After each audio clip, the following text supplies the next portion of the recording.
હે ગાઈસ, આ વિડીયોની અંદર આપણે પોલિટીના કેટલાક ઇમ્પોર્ટન્ટ સવાલ જોઈશું જે દરેક કોમ્પિટિટિવ એક્ઝામમાં પૂછાતા રહે છે. પોલિટીની અંદરના સવાલ તો જોઈશું આપણે. ભારતના બંધારણના કયા ભાગમાં સંઘ એટલે કે કેન્દ્રના વહીવટ, નિયંત્રણ અને નિયમ અંગે જોગવાઈ કરવામાં આવી છે? તો ભાગ 5માં છે. ભાગ 6માં સ્ટેટ વિશે છે એટલે કે રાજ્યો વિશે. ભાગ 7 છે જેને હટાવી દેવામાં આવ્યો છે. ભાગ 8 છે તે કેન્દ્ર શાસિત પ્રદેશો માટે છે. તો આપણે આ જોયું. ત્યારબાદ ભારત દેશના બંધારણીય વડા કોણ છે? તો ભારતના રાષ્ટ્રપતિ તે બંધારણીય વડા હોય છે. ભારતના બંધારણના કયા અનુચ્છેદમાં રાષ્ટ્રપતિની વ્યવસ્થા કરવામાં આવી છે? તો અનુચ્છેદ 52માં. ભારતના સૌપ્રથમ નાગરિક કોણ છે?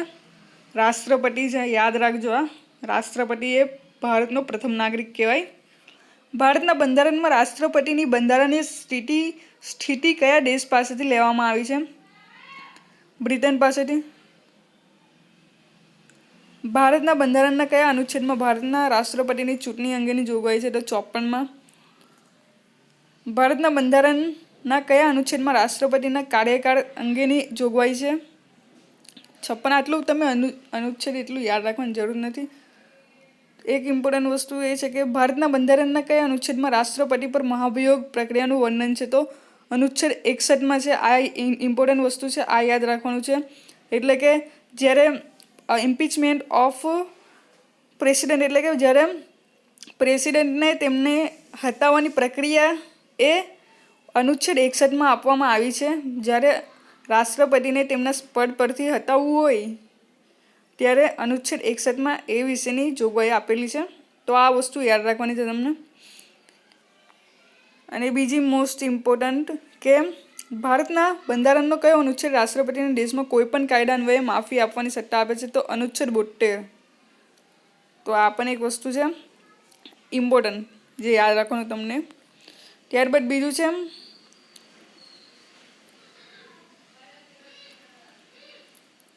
123 વાળું પણ યાદ રાખજો. ભારતના બંધારણના કયા અનુચ્છેદ મુજબ રાષ્ટ્રપતિને વટહુકમ બહાર પાડવાની સત્તા છે? તો 123. એટલે કોઈ ઇમરજન્સી કોઈ દેશમાં કોઈ રાજ્યમાં લાગે છે કે રાષ્ટ્રપતિ રૂલ લાગે છે તો એના અંદર રાષ્ટ્રપતિ દ્વારા કાયદો બનાવવામાં આવશે. જ્યારે લોકસભા એમના સેશનમાં નહીં હોય ત્યારે તો આ વટહુકમ કહેવાય, જ્યારે રાષ્ટ્રપતિ કાયદો બનાવે ત્યારે. તો અનુચ્છેદ 123માં આપવામાં આવ્યું છે. ત્યારબાદ જે રાષ્ટ્રપતિ છે તે સુપ્રીમ કોર્ટ પાસે કોઈ સલાહ માંગે, કોઈ સલાહ મશવરો કરવાનો હોય ત્યારે તો એ વસ્તુ અનુચ્છેદ 143માં આપવામાં આવ્યું છે. તો પૂછે 143માં શું આપવામાં આવ્યું છે? તો રાષ્ટ્રપતિ સર્વોચ્ચ ન્યાયાલય પાસે સલાહ માંગે તે. બીજું, રાષ્ટ્રપતિ બનવા માટે ઓછામાં ઓછી કેટલી ઉંમર? તો 35 વર્ષ હોવી જોઈએ. અને ભારતનો રાષ્ટ્રપતિ બનવા માંગતો ઉમેદવાર કયા ગૃહમાં ચૂંટાવાની લાયકાત ધરાવતો હોવો જોઈએ? તો લોકસભા. બીજું યાદ રાખવાની વસ્તુ છે તમને,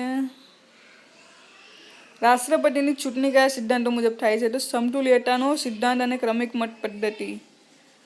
તો તમે જો પ્રોપર જીપીએસસીની પ્રિપરેશન કરતા હો તો તમને આ વસ્તુ શું છે ખબર હશે. બાકી જો તમે કોઈ બીજી પરીક્ષાની તૈયારી કરતા હો તો એટલું ડીપમાં લેવાની જરૂર નથી, ખાલી આટલું યાદ રાખો. બીજું, ભારતના રાષ્ટ્રપતિને શપથ કોણ લેવડાવે છે? તો ભારતના સર્વોચ્ચ ન્યાયાલયના મુખ્ય ન્યાયાધીશ. ભારતમાં કેન્દ્રની કારોબારીનો અધ્યક્ષ કોણ છે? રાષ્ટ્રપતિ. ભારત રાજ્યનો પ્રમુખ કોણ છે? તો રાષ્ટ્રપતિ. કાર્યકાળ કેટલા વર્ષનો હોય છે? 5 વર્ષનો હોય છે. અને અમેરિકામાં જુઓ, અમેરિકામાં કેવું છે કે ત્યાં રાષ્ટ્રપતિ ફક્ત 2 વાર જ બની શકાય. જેમ કે બરાક ઓબામા હતા, તેમના 2 વર્ષ નહીં પણ 2 વખત તે રાષ્ટ્રપતિ બની ગયા હતા. તો હવે એ ચૂંટણી નહીં લડી શકે. 2 વખત થઈ ગયું તો હવે રાષ્ટ્રપતિ માટે ચૂંટણી નહીં લડી શકે. પણ આપણા દેશમાં શું છે? આપણા દેશમાં ગમે તેટલી વાર રાષ્ટ્રપતિ બની શકાય છે. એવું નથી કે ફક્ત 2 વખત બની ગયા રાષ્ટ્રપતિ ત્યારબાદ નહીં બની શકે, એવું નથી. તો આપણે ગમે તેટલી વાર રાષ્ટ્રપતિ બની શકાય છે એક માણસ દ્વારા. રાષ્ટ્રપતિ પોતાનું રાજીનામું કોને આપે છે? આ પણ ઇમ્પોર્ટન્ટ. ઉપરાષ્ટ્રપતિને આપે છે.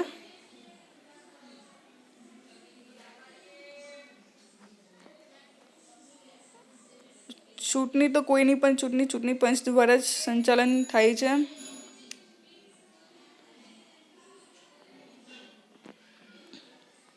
ત્યારબાદ ઇમ્પોર્ટન્ટ વસ્તુ છે, રાષ્ટ્રપતિને તેના હોદ્દા પરથી હટાવવાની કઈ પ્રક્રિયા કરવામાં આવે છે? તો મહાભિયોગ કહેવામાં આવે છે, ઇમ્પીચમેન્ટ. અને ભારત સરકારનું તમામ કારોબારી કાર્ય કોના નામે ચાલે છે? તો રાષ્ટ્રપતિ. કોઈ પણ કામ સરકાર કરે છે, ઇન્ડિયન ગવર્મેન્ટ, તો એ રાષ્ટ્રપતિના નામ પર જ કરે છે. વડાપ્રધાન અને મંત્રી પરિષદની નિમણૂક કોના દ્વારા કરવામાં આવે છે? તો રાષ્ટ્રપતિ દ્વારા કરવામાં આવે છે. એટર્ની જનરલની નિમણૂક રાષ્ટ્રપતિ. તમે નોર્મલી કોઈ પણ જોશો ને તો નિમણૂક રાષ્ટ્રપતિ દ્વારા જ કોઈ પણ, જેમ કે યુપીએસસીના ચેરમેનને જોઈ લો, કે પછી હ્યુમન રાઇટ કમિશનના ચેરમેનને જોઈ લો, કે ઇલેક્શન કમિશનના ચેરમેનને જોઈ લો, બધાની રાષ્ટ્રપતિ દ્વારા જ એમને નિમણૂક કરવામાં આવે છે. તો આ યાદ રાખજો તમે. સ્ટેટમાં હોય તો સ્ટેટમાં ગવર્મેન્ટ આવી શકે, પણ સેન્ટરમાં રાષ્ટ્રપતિ દ્વારા નિમણૂક થાય. ત્યારબાદ લોકસભાનું વિસર્જન કરવાની સત્તા કોની પાસે છે? રાષ્ટ્રપતિ પાસે. સંસદનું સત્ર બોલાવવાની સત્તા પણ રાષ્ટ્રપતિ પાસે છે. CAGની પણ નિમણૂક કોણ કરે છે? રાષ્ટ્રપતિ જ. નાના પંચની પણ રાષ્ટ્રપતિ. તો જેમ તમને કીધું તેમ રાષ્ટ્રપતિ દ્વારા જ નિમણૂક કરવામાં આવે છે. બંને ગૃહોની સંયુક્ત બેઠક પણ રાષ્ટ્રપતિ બોલાવે છે. રાષ્ટ્રપતિ દ્વારા બહાર પાડવામાં આવેલ વટહુકમ કેટલા મહિનાની અંદર મળેલ સંસદની બેઠક દ્વારા મંજૂર થવું અનિવાર્ય છે? 6 મહિના. આ પણ યાદ રાખજો.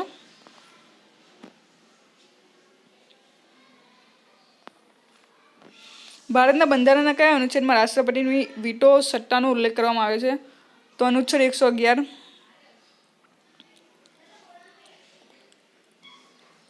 વીટો એટલે શું? કે હવે લોકસભા રાજ્યસભામાંથી કોઈ બિલ પાસ થાય છે, કોઈ ખરડો પસાર થાય છે, તો એ રાષ્ટ્રપતિ પાસે જ્યારે સાઇન થાય, રાષ્ટ્રપતિની એક ખરડા ઉપર સાઇન થાય ત્યારે એ ખરડો કાયદો બને છે. આપણે ખબર જ છે, નાનપણથી શીખતા આવ્યા છે. તો રાષ્ટ્રપતિ પાસે કેટલાક વીટો પાવર હોય છે, કે ક્યાં તો રાષ્ટ્રપતિ ડાયરેક્ટ સહી કરી દે, ક્યાં તો રાષ્ટ્રપતિ ડાયરેક્ટ નકાર દે, ક્યાં તો પછી રાષ્ટ્રપતિ એમની પાસે જ રહેવા દે, નહીં નકારે કે નહીં સાઇન કરે, એમની પાસે જ રહેવા દે. તો આ બધી એમની પાસે વીટો પાવર છે. તો એ વીટો પાવર અનુચ્છેદ 111માં આપવામાં આવી છે.